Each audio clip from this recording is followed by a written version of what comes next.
बाहरा से जल्दी घरे आजा, छठ के पर्व आ गइल बा। और कैसे कहता रे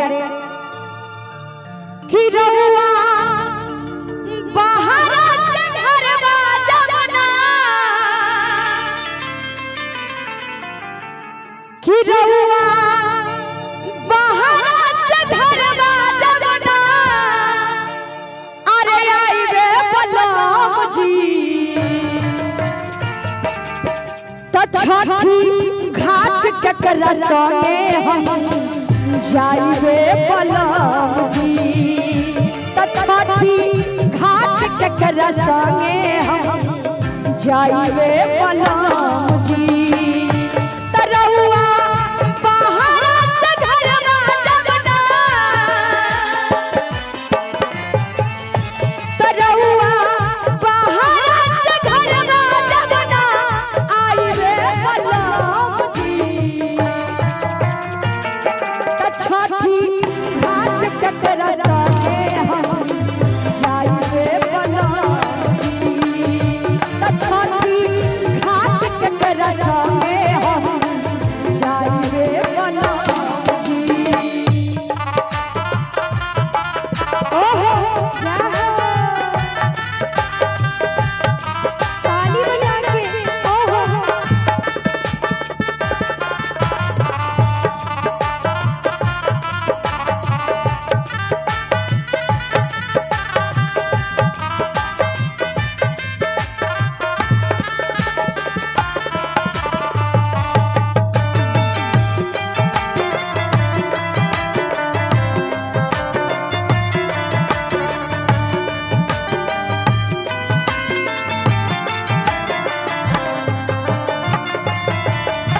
केकरा से हम बिन पाई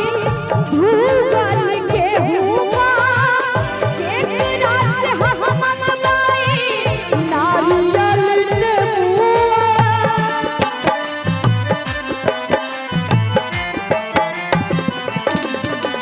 केकरा से हम बिन पाई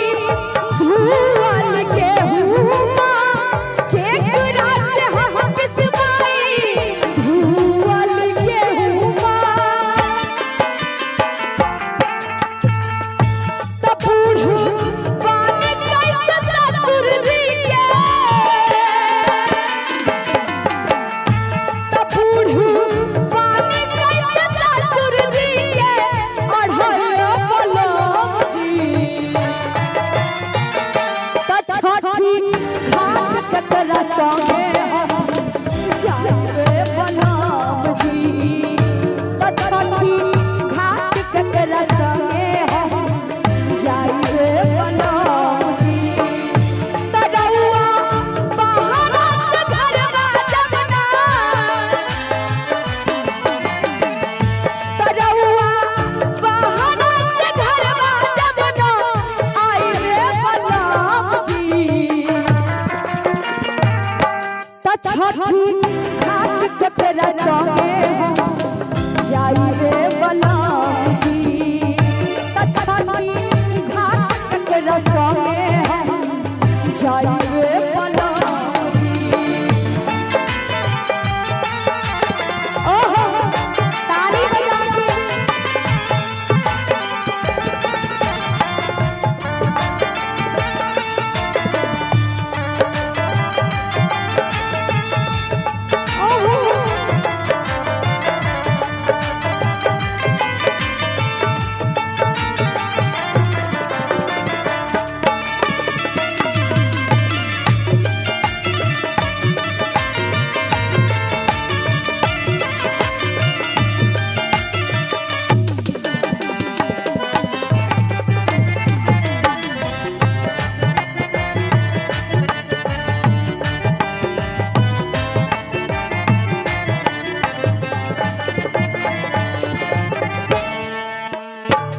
और कैसे कहता रे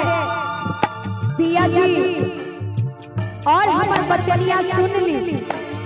हाँ केकरा से हम बिसवाई भूगल के हुआ, केकरा से हम मंगवाई सारिया पियरिया,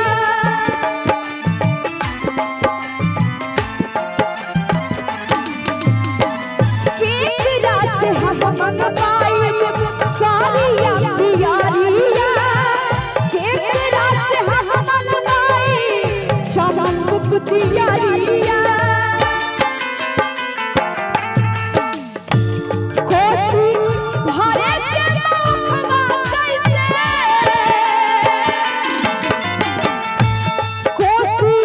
भरे के मुखवा कैसे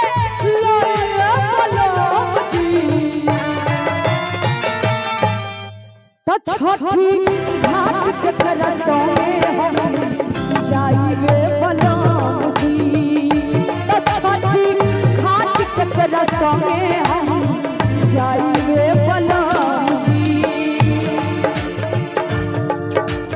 बोल छठी मैया की ओहो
जल्दी से घर आ जाए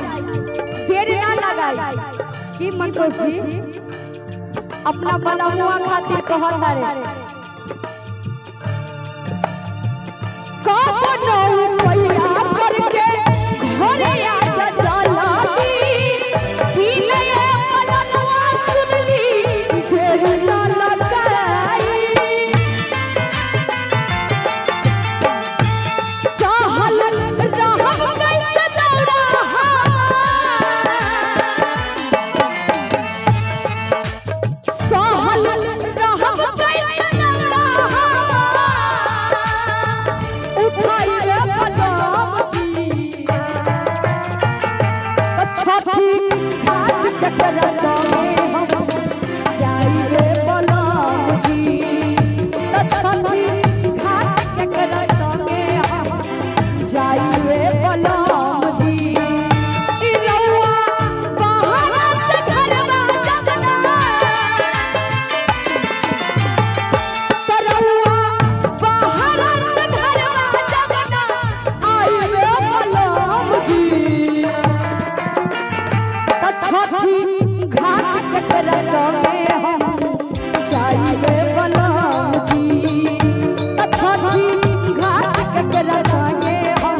छठी मैया की